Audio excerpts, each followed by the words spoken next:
I got bored with my part. NCIS at least did one thing right by giving a beautiful send-off to Mark Harmon's only intellectual rival in the show one. The quiet mind behind the gun. NCIS fans have long known that Special Agent Larry Jethro Gibbs, played by Mark Harmon, was the heart of the show. With his stoic demeanor, gruff voice, and hard-earned wisdom, Gibbs anchored the team through war zones of emotion and danger alike. But for nearly a decade, he had one intellectual rival, a quiet storm of a man who rarely raised his voice but often raised the bar. Dr. Donald Ducky Mallard? No, that was more of a friendship than rivalry. Ziva David? A challenge, sure, but she sparred with Gibbs in ways more physical and emotional. Tony DiNazzo? Not even close. The real rival was Tobias Fornell, FBI special agent, sardonic master of dry wit, and the only man on the show who could go toe-to-toe with Gibbs in both experience and sheer life weariness. Played brilliantly by Joe Spano, Fornell was Gibbs' oldest friend and greatest mirror.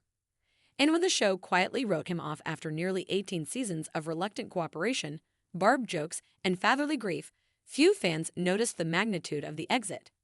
But NCIS, known for keeping things low-key, did at least do one thing right.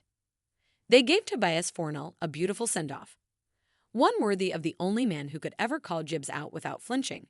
And it all started with 7 words. I got bored with my part. 2. An exit in plain sight. Joe Spano had been part of NCIS almost as long as Harmon himself. Introduced in the first season, Fornell evolved from a government foil to Gibbs' drinking buddy and occasional partner in vigilant justice. But while Harmon was the hero, Spano was the balance. So when season 19 rolled around and Gibbs was officially gone, fans wondered if Fornell would follow.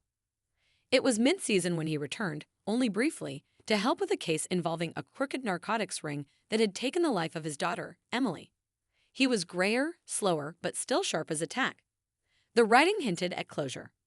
The camera lingered too long on his face. The goodbye hug with Mickey was too sincere. Then he disappeared. No fanfare, no funeral, no gun salute. Just gone. But then, in the season finale of season 20, a surprise. A letter addressed to Timothy McGee. 3. The letter. McGee opened it at Gibbs' old desk.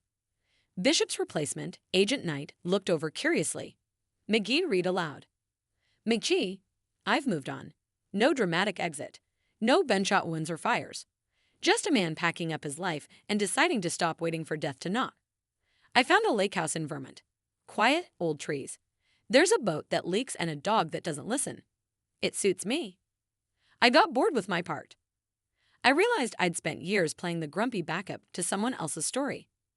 Maybe I was okay with that because Gibbs made everything feel important. But he's gone, and I need to write my own ending now.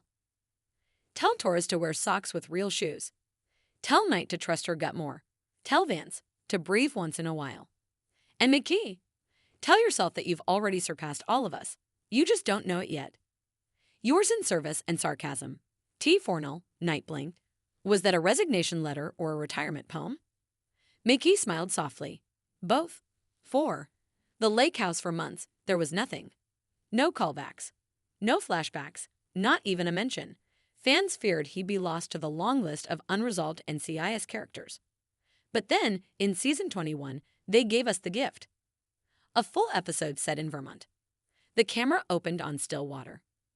Birds chirped. A dog barked. And then, for the first time in over a year, Joe Spano appeared. Older, yes, but more alive than ever. He was chopping wood when the car pulled up. Out stepped Nick Torres, holding a box of files.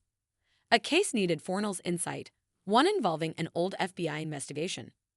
Don't have a badge anymore, Fornell muttered. Just a leaky canoe. Torres laughed. You also have a brain we could use. Flattery doesn't refill my bourbon, Fornell replied. They worked the case by the fireplace. Talked through the night. And by the morning, the case was solved. But that wasn't the point of the episode. The point was a simple exchange. Torres asked, Don't you miss it? Fornell stared at the sunrise. I miss him, but I'm done chasing ghosts. I lived enough for 3 lifetimes. Now I just want to be. Torres nodded. Fair. As Torres drove off, the camera panned to Fornell, sitting in his rocking chair, dog asleep by his feet. He was humming. Just humming. The screen faded to black. A single caption appeared. Tobias C. Fornell, retired, not forgotten. 5. The intellectual rivalry.